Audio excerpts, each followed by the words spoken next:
Bismillahirrahmanirrahim. Assalamualaikum warahmatullahi wabarakatuh.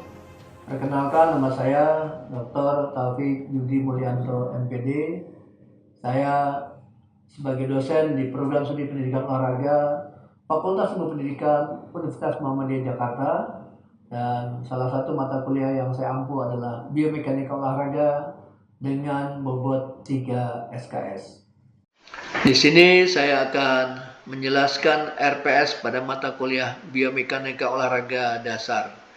Deskripsi singkat mata kuliah: biomekanika olahraga adalah ilmu pengetahuan yang menerapkan hukum-hukum mekanika terhadap struktur hidup, terutama sistem lokomotor dari tubuh.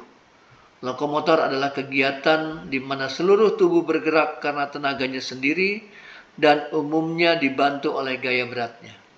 Biomekanika olahraga dasar mempelajari bentuk dan macam-macam gerakan atas dasar prinsip-prinsip mekanika dan menganalisis gerakan untuk dimengerti.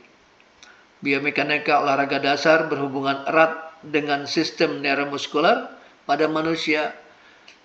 Perhatian harus difokuskan kepada prinsip anatomis yang berhubungan dengan gerak tubuh, prinsip-prinsip dasar mekanik yang berlaku, terutama pada fungsi kerangka, bentuk persendian, fungsi otot, dan fungsi mekanik menjadi ilmu pengetahuan suplementer yang perlu diketahui.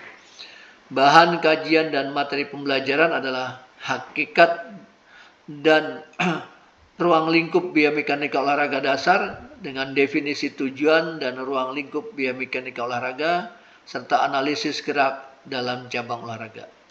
Pustaka utama yang digunakan dalam perkuliahan ini adalah buku dari Susan J. Hale, yaitu Basic Biomechanics Second Edition dari New York, Amerika, McGraw-Hill, dan James G. Hay, The Biomechanics of Sport Technique, 4th Edition, New Jersey Prentice Hall, dan kemudian Imam Hidayat dari Biomekanika Diktat dari Bandung.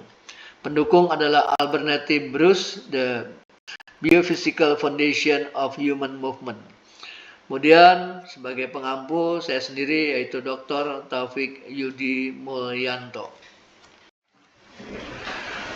Capaian pembelajaran mata kuliah yang patut didapat adalah CPMK 1 menambah pengetahuan dasar agar mahasiswa mempunyai cakrawala yang luas tentang gerakan tubuh.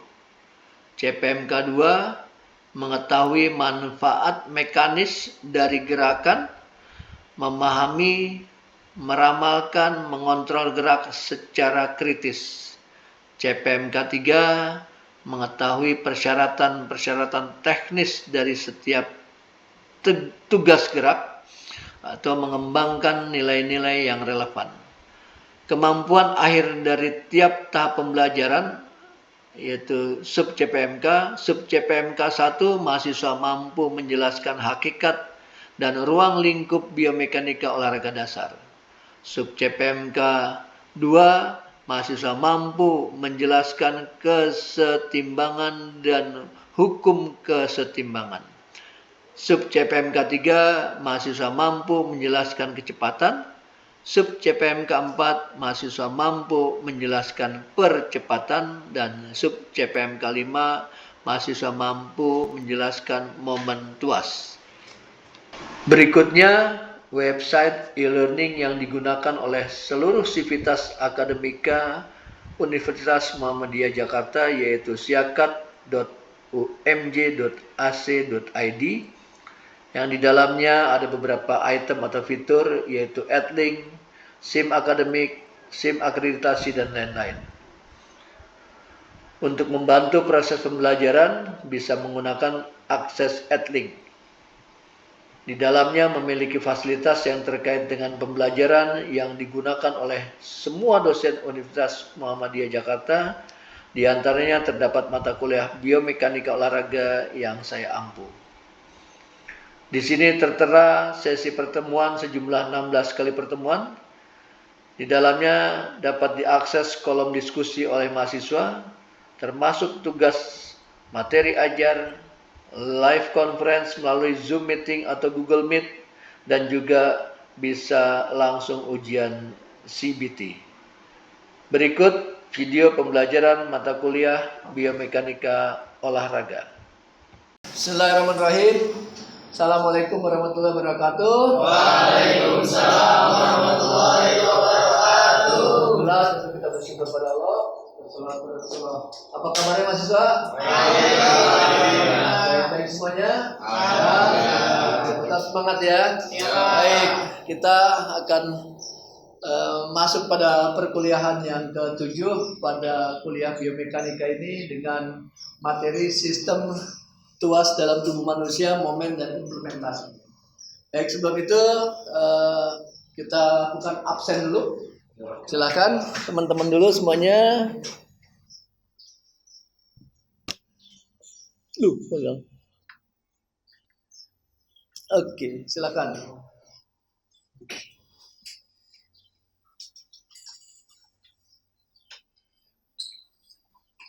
Ya, aman? Ya, terima kasih. Kita lanjutkan lagi. Jadi gerak kita secara keseluruhan seperti halnya lari, apalagi start ini itu merupakan gabungan akumulasi dari semua persendian tubuh yang bergerak dengan caranya masing-masing, dengan sistemnya masing-masing. Di pergelangan kaki atau di ruas kaki cuma bergerak seperti engsel, di lutut juga demikian, nanti di tangan bisa seperti memutar roda lebih leluasa. Nah, dengan koordinasi yang terangkai dengan baik, maka terjadi start. Maka juga nanti terjadi lari jarak pendek atau lari jarak jauh. Maka terjadi juga servis dalam bola voli atau dalam tenis atau dalam karate dan semuanya. Nah, dengan kondisi ini sebetulnya dalam tubuh manusia itu bekerja sistem tuas. Apa maksudnya tuas? Tuas ini seperti Anda tahu semuanya sebenarnya pengungkit mesin sederhana yang membantu kita dalam sehari-hari. Seperti halnya tang, penjepit, spok, pen, ayun-ayunan, gunting dan lain sebagainya. Nah, dari yang kita lihat semuanya ini, mana yang paling sering Anda temui sehari-hari? Kemudian kalau waktu Anda di TK, sebenarnya itu sistem tuas karena ada beberapa yang harus kita lihat nanti dalam sistem tuas ini, yaitu di dalam gunting tang atau alat-alat sederhana dalam tubuh manusia dalam seharian ini ada 4 komponen yang kita lihat.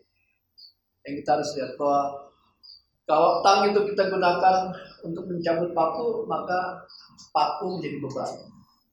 Pasti harus ada tenaga. Apalagi ada sumbu putarnya dan tangnya dari batang yang kaku, dari barang yang kaku. Jadi ada 4 komponen, ada beban, terus sumbu, tenaga tadi, dan batang yang kaku. Nah, dalam kehidupan sehari-hari ini terlihat sepertinya sering sekali kita dapatkan, dan sesungguhnya dalam tubuh manusia juga sama. Dalam tubuh manusia itu ada 4 komponen juga. Jadi kalau Anda melakukan gerakan mengepal gini, atau kalau kemudian dalam kepalanya ini nanti coba sini. Nah, kepal gitu seperti yang di gambar tengah, tapi angkat bangku ini. Nah, stop dulu. Nah, ini sebetulnya bekerja sistem tuas juga. Bebannya mana? Bangku. Tenaganya mana? Sumbu putarnya mana? Siku. Lalu batang yang kaku atau material yang kaku adalah tulang. Oke, makasih. Jadi ada 4 komponen itu sama dalam tubuh manusia. Itu dalam satu sistem tuas. Jadi ada otot sebagai penggerak, sendi sebagai as atau sumbunya, tulang yang keras dan kaku, dan bebannya. Jadi sama. Dan itu terjadi di semua persendian kita. Sistem tuas itu. Jadi sesungguhnya dalam setiap persendian kita bekerja sistem tuas atau pengungkit.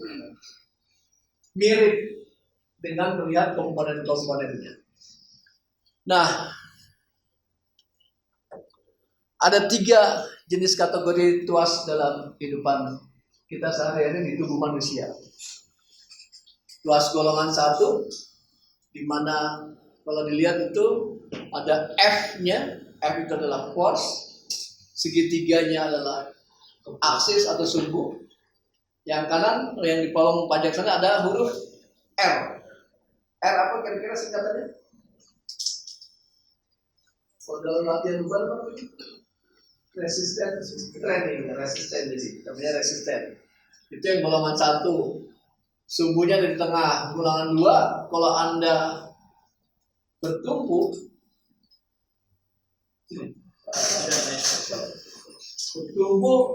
jinjit.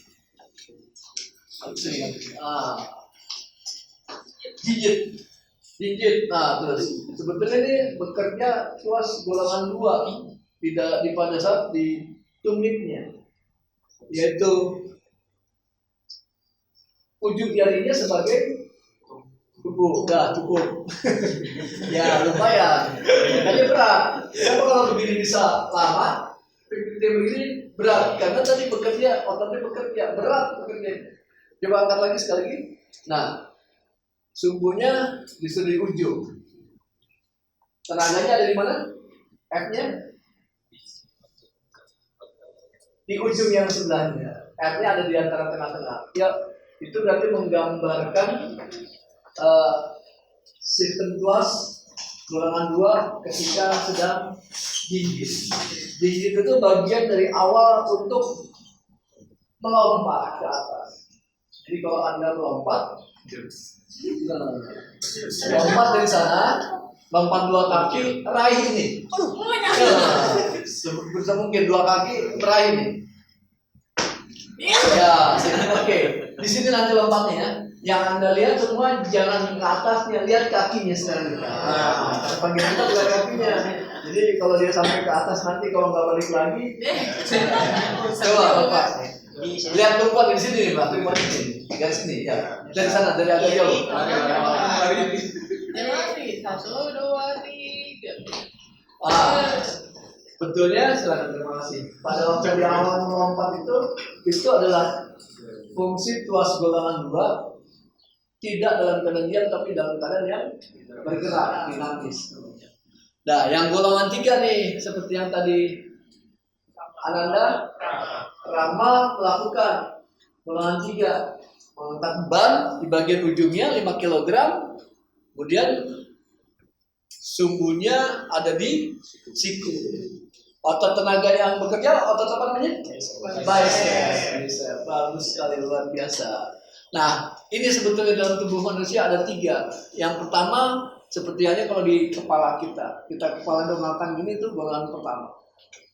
Dan kalau melihat komposisi semacam ini, kira-kira untuk mengangkat 5 kilo nih, berapa besar tenaga yang harus dikerahkan?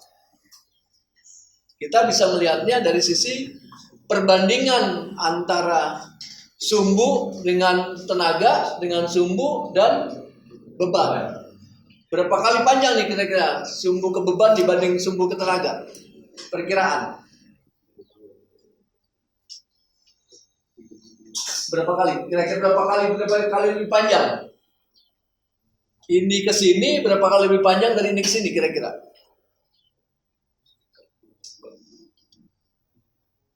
Coba hitung kira-kira berapa? Hitung aja berapa kali. Pakai sederhana aja, pakai jari aja. Pakai jari gini, ini jarak ini nih. Nah, itu ya.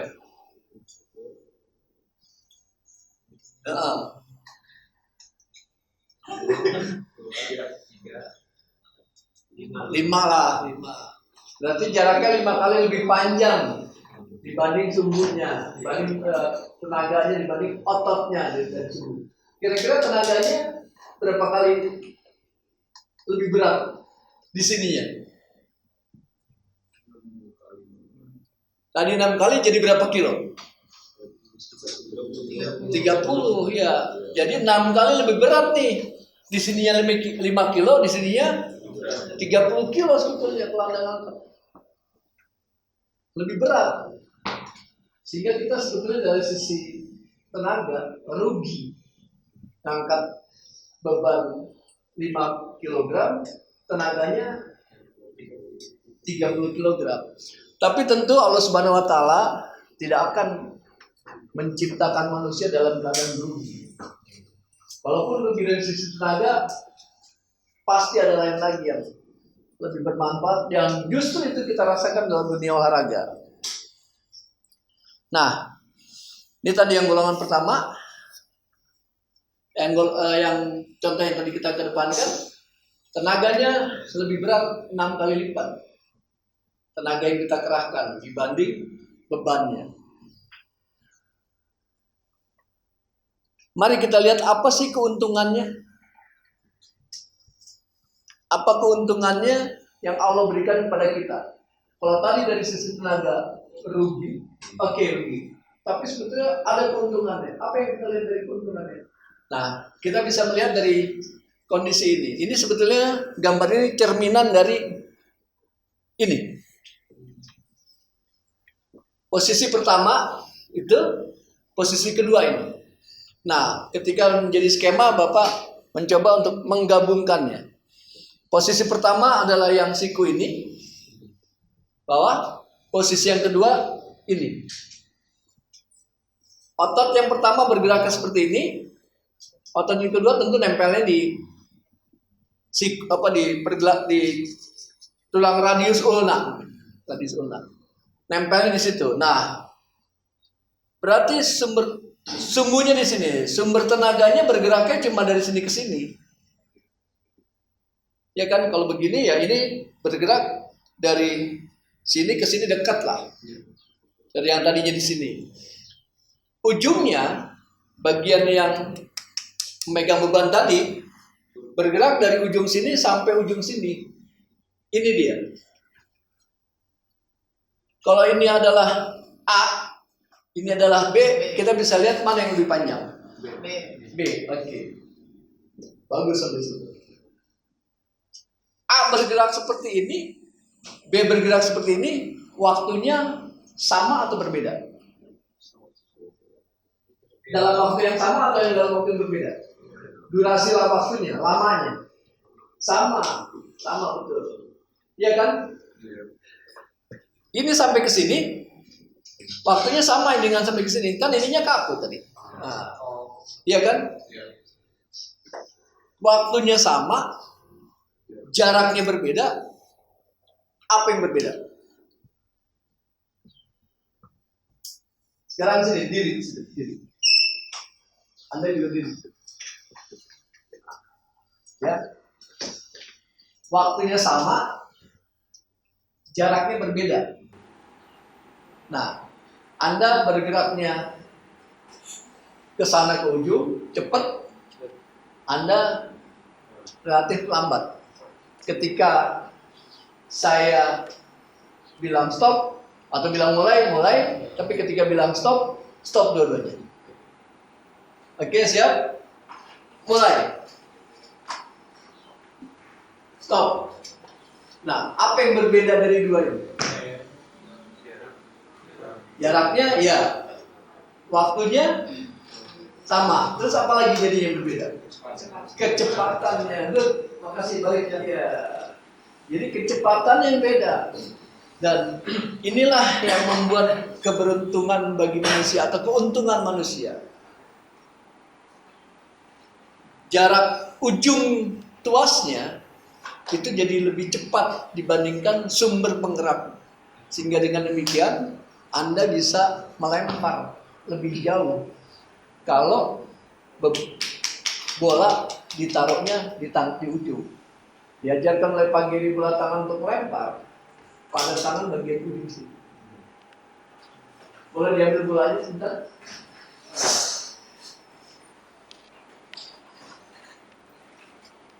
Lempar aja. Nah, ketika ini dilempar ke sana atau biseplah yang lemparnya. Kalau dilempar ke atas dan dilepas, tangkap. itu kalau ditaruh di ujung, ya kan di ujung tuas di situ kan? Atau kalau saya bilang jadi beginilah enaknya. Nih, kan mirip dengan itu kan? Tangkap. Atau sih dulu ya. Ya, lempar lagi belakang. Nah, kita coba bayangkan kalau bolanya ini ditaruh, kan katanya sebenarnya bicep nih tenaganya. Kalau kita ditaruh di sini, kira-kira gimana bolanya? Jauh tuh, cuma di situ doang. Dengan begitu, kenapa bola ini bisa terlempar jauh kalau di ujung tangan, sementara kalau di sini jadi dekat? Tadi faktornya yang membedakan adalah kecepatan pada saat melempar begini, kecepatannya lebih tinggi pasti itu relatif. Terus dibandingkan kalau di sini, sehingga itulah keuntungan yang Allah berikan kepada kita dari aspek olahraga dan tuas, bahwa manusia ini ketika melakukan gerakan fisik khususnya olahraga, sumber penggeraknya itu gerakannya tidak cepat dibandingkan hasil gerakan jadi lebih cepat. Nah itu kalau bahu, sama juga kalau dilempar begini. Lempar ini kan ini nih, iya kan? Ototnya otot apa nih? Ayo, coba yang ingat ini apa nih?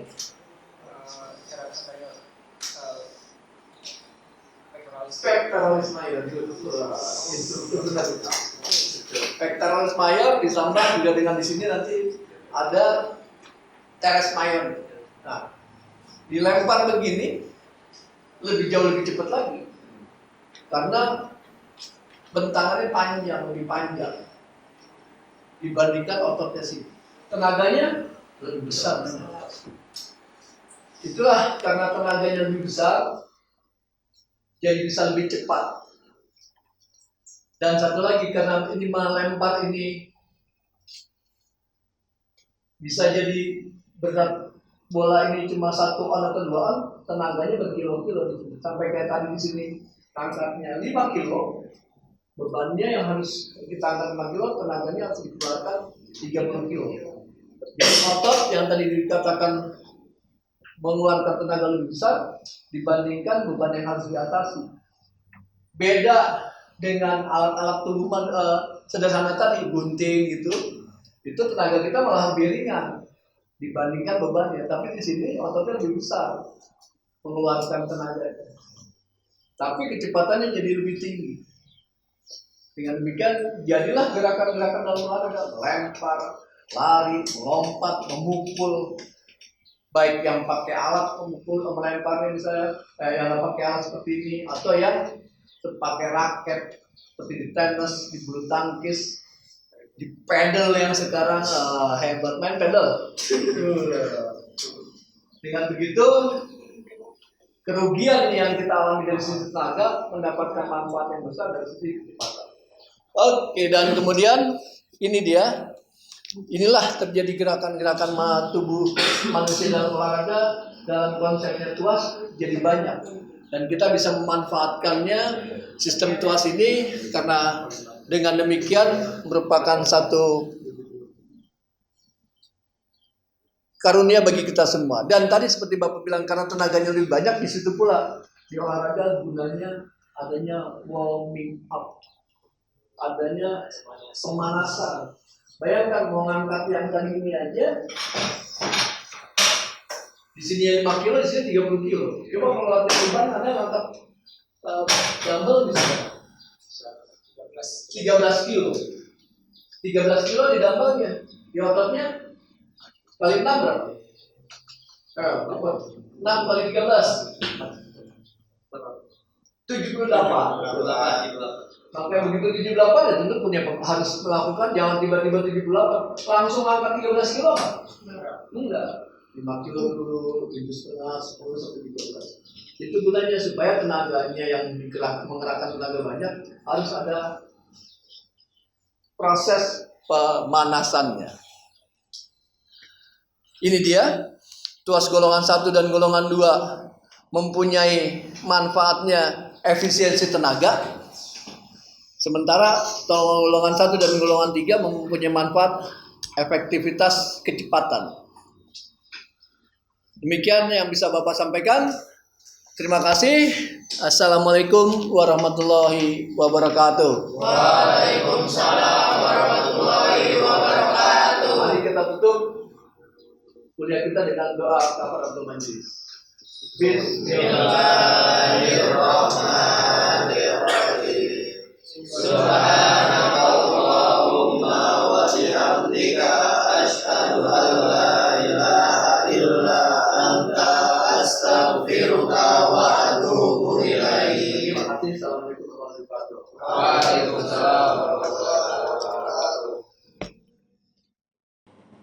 Demikian video pembelajaran yang dapat saya sampaikan. Semoga memberikan manfaat dan inspirasi bagi kita semua. Terima kasih. Wabillahi taufiq wal hidayah. Assalamualaikum warahmatullahi wabarakatuh.